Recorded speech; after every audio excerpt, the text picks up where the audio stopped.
Madame, Monsieur, bonsoir. Bienvenue aux 20h de ce 11 décembre 2020 sur Reflet d'Afrique Télévision. Voici quelques titres qui seront développés dans un instant. Assemblée nationale camerounaise, les lampions se sont éteints ce vendredi au Palais des Congrès de Yaoundé avec la dernière séance plénière de l'année législative 2020. Nous reviendrons sur les grands moments qui ont jalonné ces travaux dans ce journal. Plus de 160 000 sinistrés avec 64 morts et 12 000 animaux morts au cours de l'année 2020 à cause des inondations dans l'extrême nord. C'est ce que révèle la coordination des affaires humanitaires de l'Organisation des Nations Unies au-delà de la situation sécuritaire avec la présence de Boko Haram et leurs besoins alimentaires. Les habitants de cette région craignent pour leur santé et l'éducation de leur progéniture.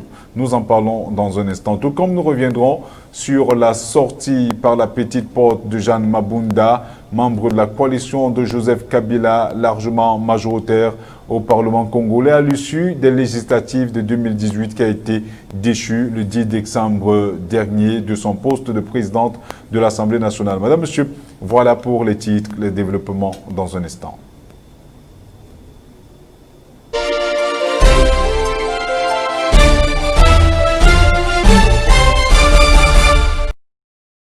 Une fois de plus de 160 000 sinistrés avec 64 morts et 12 000 animaux morts au cours de l'année 2020 à cause des inondations à l'extrême nord. C'est ce que révèlent les données du Bureau de coordination des affaires humanitaires de l'Organisation des Nations Unies. Au-delà de la situation sécuritaire avec la présence de Boko Haram et de leurs besoins alimentaires, les habitants de cette région craignent pour leur santé et l'éducation de leurs enfants. Carole Nukwa. Il y a de l'eau partout. Des maisons sont englouties. Impossible de se frayer un passage. Dans la localité de Sarasara, un village situé dans la région de l'extrême nord au Cameroun, cela fait déjà 5 ans que ce village est submergé par les eaux, et ce, malgré la fin des pluies. Dans le Logon-Chari, l'un des départements les plus ciblés par le groupe islamiste Boko Haram, plus de 131 000 habitants sont affectés par la montée des eaux. Selon Abdoum Abdourahman, chef du service météorologique de la région de l'extrême nord, la moyenne pluviométrique est passée de 700 à 800 mm. Une hausse qui lie au changement climatique causé par des activités humaines comme la coupe du bois abusive et les feux de brousse. À l'en croire, la saison de pluie allait auparavant du 27 mai au 30 septembre. Aujourd'hui, elle court d'avril à novembre accompagnée de précipitations interminables. D'après le météorologue, le phénomène s'est généralisé du fait de 3 facteurs. D'abord, le relief de la région qui favorise le ruissellement des eaux vers les plaines. Ensuite, les drains bouchés et la construction anarchique des maisons. Enfin, dans certains endroits, le sol à la fois sablonneux et argileux retient les précipitations après la fin des averses. Dans la localité comme Sarasara, située dans le long des fleuves Chari et Logon et de leurs défluents, c'est la montée des eaux qui fait des ravages. De nombreuses digues communautaires ont lâché, causant des inondations. En 2012, l'extrême nord avait vécu sa pire inondation en plusieurs décennies.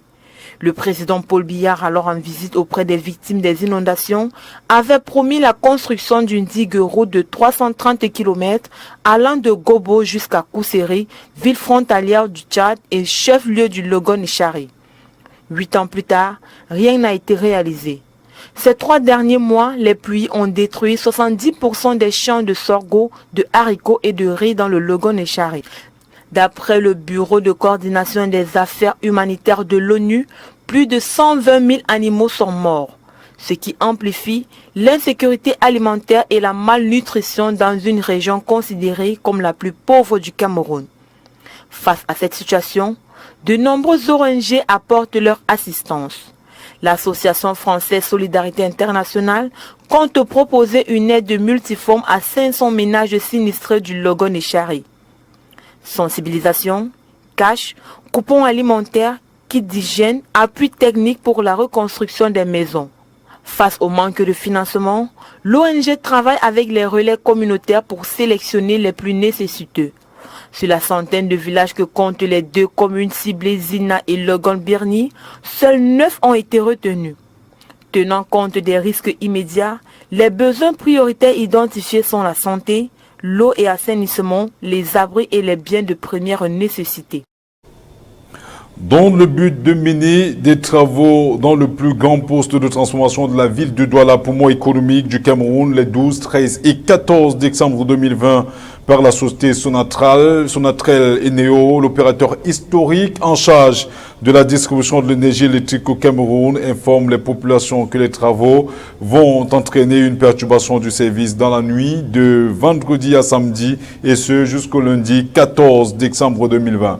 L'entreprise camerounaise informe qu'un programme de rationalisation a été établi. À cet effet est consultable sur leur site. Au regard de la configuration des réseaux et des possibilités de réaménagement, des dispositions ont été prises pour réduire au maximum l'impact, principalement dans des hôpitaux de référence et pas seulement du côté de Douala-Est et Bounaberi. Et Néo Cameroun recommande à ses clients d'activer leur source alternative d'énergie si besoin est, de débrancher tous les appareils sensibles et de ne les rebrancher que 15 minutes après le retour effectif du courant. Le ministre des Travaux publics Emmanuel Nganou Messi a procédé jeudi 10 décembre 2020 en présence de plusieurs autres membres du gouvernement à la pose de la première pierre des travaux de construction de 14 postes de péage automatiques au Cameroun pour une durée de 24 mois. C'était à Bankomo, dans la région du centre. Liliane Foggen pour les détails. Voilà à quoi vont ressembler les 14 postes de péage automatiques au Cameroun. 34,752 milliards de francs CFA, c'est le budget attribué par le gouvernement camerounais pour réaliser ce projet, dont 28 milliards de francs CFA sont supportés par le partenaire privé Tolcam. Les 14 gares de péage sont situées dans les localités de Bandia, Edea, Fumbot, Chang, Motazem, Simalen, Bankomo, Bomiembel, Kometou, Bafia, Bayangam, Tikonbanga et Manjo. Et sur les axes routiers, il s'agit de Yaoundé-Douala Limbe, Yaoundé-Bafoussam Bamenda, Douala-Bafoussam et l'accès à l'aéroport international de Simalen. Afin de promouvoir l'emploi local, le partenaire s'engage à réserver aux nationaux 95% du volume horaire total de main-d'œuvre nécessaire à l'exécution des travaux, 98% du nombre de personnels affectés aux prestations d'exploitation et de maintenance et à confier à des petites et moyennes entreprises une partie des prestations de conception et de construction égale à un montant de 7,854 millions de francs CFA hors taxes, correspondant au minimum à 34% de la valeur globale initiale des travaux dont il a la charge. Selon la fiche technique du projet, les recettes nettes à reverser à l'État partiront de 5,482 milliards de francs CFA en 2021 à 48,995 milliards de francs CFA en 2039, année de la fin du contrat. Il y apparaît une évolution des recettes générées par les 14 postes de péage qui partiront de 7 milliards en 2021 pour atteindre 53,59 milliards de francs CFA en 2039 sur la base d'un tarif unique fixé à 500 francs CFA. Dans l'exécution du contrat signé le 18 mai 2020 par le gouvernement représenté par le ministre des Travaux publics et le ministre des Finances avec la société privée Tolcam, représenté par son directeur général Georges Ramorazata, le partenaire s'engage à financer, concevoir, construire, équiper, exploiter et maintenir les 14 postes de péage automatiques. Pour lui, après la construction et la mise en service de ces postes de péage, l'État camerounais rémunérera la société et ses partenaires par des loyers qui représentent les remboursements, les coûts de l'exploitation et la maintenance de l'ouvrage. On rappelle que le péage routier institué au Cameroun par la loi des finances de l'exercice 1992-1993 avec pour objectif d'assurer le recouvrement des charges d'entretien et de renouvellement des infrastructures routières sur les usagers effectifs de la route, d'accroître les ressources budgétaires de l'État et d'égaliser les conditions de concurrence entre les différents modes de transport. Le Premier ministre chef du gouvernement camerounais, le Dr Joseph John Ngoté, s'est rendu hier sur le chantier de Lembe en compagnie de plusieurs représentants du gouvernement, dont le ministre des Sports et de l'Éducation physique, le professeur Narcisse Mwele-Kombi. Après plusieurs délais donnés à Nagil Construction, les membres du gouvernement sont venus toucher du doigt l'évolution du complexe sportif afin de savoir si le Cameroun sera prêt pour organiser la CAN 2022. Il est à noter qu'il y a un an, Maguel citait 2 problèmes majeurs au rang desquels le manque de financement et de matériel pour achever le projet avec plus de 90 milliards de dollars. Malgré tous les défauts, le Premier ministre John Ngouté a montré son appréciation et sa satisfaction du travail accompli jusqu'à présent. Il a également appelé les Camerounais à être fiers de ce que le pays a pu produire jusqu'ici. Après le scrutin du 6 décembre 2020, 900 conseils régionaux ont été votés dans le pays et au lendemain de ce scrutin, une question taraude des esprits. Où seront logés les conseils régionaux? Les réponses dans cet élément de Régine Linda Gobitek. Où vont loger les conseils régionaux? Cette lancinante question est au cœur des discussions dans les chaumières. Suite au scrutin du 6 décembre qui consistait à élire les conseillers régionaux, selon un décret signé le 7 septembre 2020 par le président de la République Paul Biya, les résultats sont enfin connus et l'on est à présent fixé sur l'identité des 900 conseillers régionaux du pays. Chaque région disposera de 90 conseillers et il se tiendra une session de plein droit à partir du 22 décembre afin d'élire chaque président du conseil et acter le début du mandat des conseillers. Ces institutions ont été prévues depuis 24 ans dans la Constitution et cette première tenue des votes a été annoncée depuis plus d'1 an. Mais aucune disposition n'a été prise par l'État pour construire les sièges des conseils régionaux. Serait-ce un manque de planification ou de moyens financiers?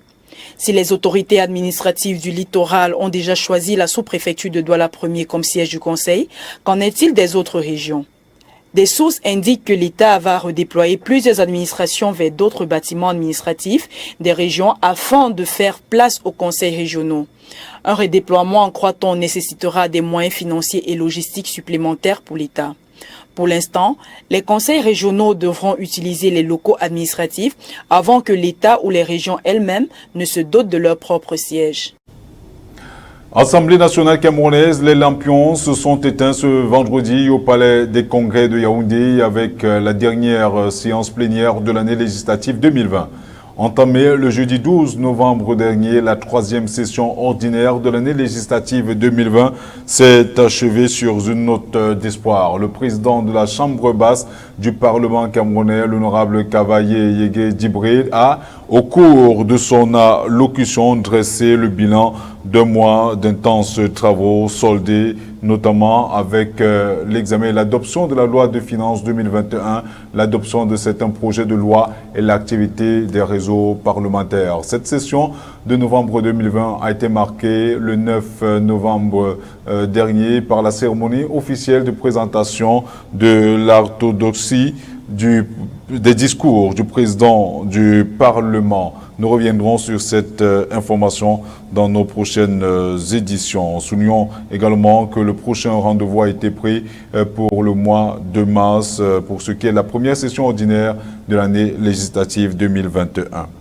Restons à l'Assemblée nationale camerounaise pour souligner qu'afin d'améliorer la perception des assurances au milieu des populations, les experts de la direction des assurances au ministère des Finances ont entretenu le jeudi 10 décembre 2020 les députés sur les rôles clés que peuvent les assurances et les assureurs dans le développement de l'économie du Cameroun. Selon le coordonnateur du réseau pour la promotion des assurances, l'honorable Benil de Djemeni, leur mission première est de permettre aux populations de comprendre la mission des assurances, ce qui passe notamment par l'organisation d'un atelier national pour montrer l'intérêt de l'assurance comme un maillon important dans une économie.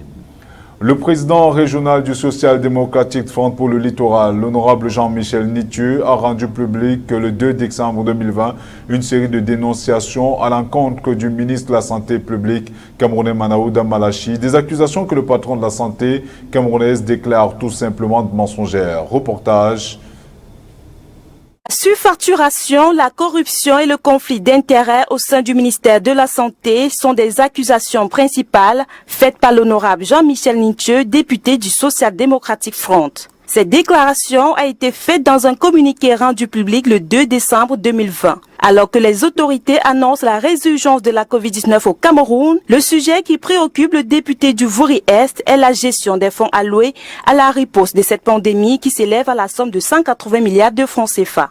Dans un volumineux texte publié sur les réseaux sociaux, le parlementaire accuse le ministre de la Santé publique Manaouda Malachi de corruption et détournement de fonds publics autour de l'attribution des marchés d'une valeur de 50 milliards 219 millions 477 924 francs CFA. L'honorable Nietzsche fait notamment remarquer que pour avoir fait un don de 400 sards de riz, l'entreprise Oka a bénéficié des marchés de près de 700 millions de francs CFA. Pour lui, un don ne saurait faire l'objet de contreparties car c'est scandaleux. L'opposant interroge par ailleurs la pertinence d'avoir aménagé des hôpitaux secondaires dans les stades plutôt que de renforcer des centres de santé qui pouvaient mieux accueillir les malades de la Covid-19. Cependant, le principal mis en cause, le ministre de la Santé publique, Manaouda Malachi, a battu toutes ces accusations en brèche. Pour le responsable politique, ces allégations sont tout simplement mensongères. Pour preuve, a-t-il indiqué à la presse, la dotation financière spéciale dédiée à la lutte contre le coronavirus n'est tout simplement pas encore opérationnelle. Le député n'est tout simplement pas informé, ajoute-t-il. Le ministre, dans sa récente sortie dimanche dernier dans une chaîne privée, a expliqué que tout a été fait dans la transparence pour que les insuffisants rénaux ne manquent pas de médicaments. Après que le député du SDF l'ait accusé de malversation dans le marché spécial de 20 000 kits de dialyse, passé à plus de 756 millions de francs CFA. En ce jour que le monde célèbre la journée internationale de lutte contre la corruption sous le thème « Rétablir avec intégrité, adapter la lutte contre la corruption à la nouvelle normalité », on rappelle que le Cameroun a ratifié le 1er avril 2020 la Convention de l'Union africaine sur la prévention de la lutte contre la corruption, un véritable cancer du progrès de développement. Vous ne semblez pas si bien le dire, Liliane Foggen. Jeanne Mabunda, nous le disions en titre, membre de la coalition de Joseph Kabila, largement majoritaire au Parlement congolais, à l'issue des législatives de 2018, a été déchu le 10 décembre 2020 de son poste de présidente de l'Assemblée nationale. Régine Linda Ngobitek revient sur cette importante actualité. Depuis la décision du président Tshisekedi de rompre la coalition entre son cache et le FCC de Joseph Kabila, rien ne va plus en République démocratique du Congo. Mardi 8 décembre, lors d'une plénière, les pro-Tshisekedi s'étaient opposés à avoir comme président de l'Assemblée nationale, Janine Mabunda, membre de la coalition de Joseph Kabila, ce qui a créé une grande émeute et l'annulation de la plénière à une date ultérieure. La journée du 10 décembre 2020 restera gravée dans les mémoires en RDC car elle a vu des députés voter majoritairement pour le départ de Janine Mabunda. Une défaite lourde de conséquences puisqu'elle est obtenue alors que la coalition de Joseph Kabila disposait jusque-là d'une majorité absolue. Il en ressort à la fin de ce vote qu'un total de 484 députés nationaux sur les 500 étaient présents et 281 sur les 484 présents ont voté pour la déchéance de Janine Mabunda. La défaite du camp de Joseph Kabila laisse donc entendre que la majorité a basculé au sein de la chambre basse du Parlement congolais, comme l'affirmaient plusieurs proches du président Tshisekedi. Les soutiens du président du FCC ont joué et ont perdu, malgré qu'ils étaient plus nombreux le jeudi 10 décembre 2020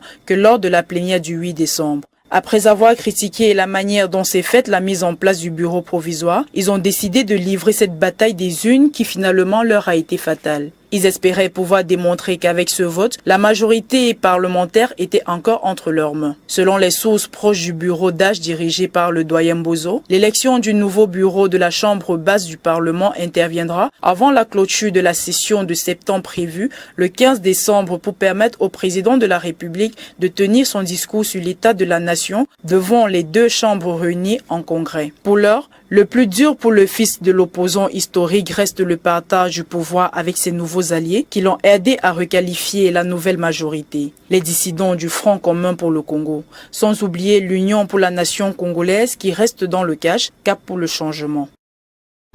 Aux États-Unis, l'organe en charge de l'homologation des médicaments a voté le 10 décembre 2020 au soir en faveur du vaccin biotech déjà utilisé contre la Covid-19 au Royaume-Uni et annoncé pour être utilisé au Canada. Le pays le plus touché au monde par cette pandémie compte ainsi y mettre un terme. Blanchard Thierry pour les détails. Aux États-Unis, un comité consultatif du gouvernement, le Food and Drug Administration, a approuvé le vaccin Pfizer-BioNTech COVID-19, une étape cruciale dans l'approbation finale du vaccin pour une éventuelle distribution à travers le pays. Hier soir, par ce vote pour ce vaccin, les conseillers externes de la Food and Drug Administration ont décidé que ces avantages l'emportent sur les risques pour une utilisation par des personnes âgées de 16 ans et plus. Cela signifie que des millions de doses de vaccins pourraient bientôt être distribuées à travers les États-Unis, qui comptent le plus grand nombre d'infections du Covid-19 et de décès liés au nouveau coronavirus au monde. Le Royaume-Uni et le Canada ont déjà autorisé le vaccin Pfizer-BioNTech, la première dose étant administrée au Royaume-Uni depuis le début de cette semaine. Le Canada, quant à lui, a déclaré que les vaccins seront prêts à être administrés dès lundi prochain.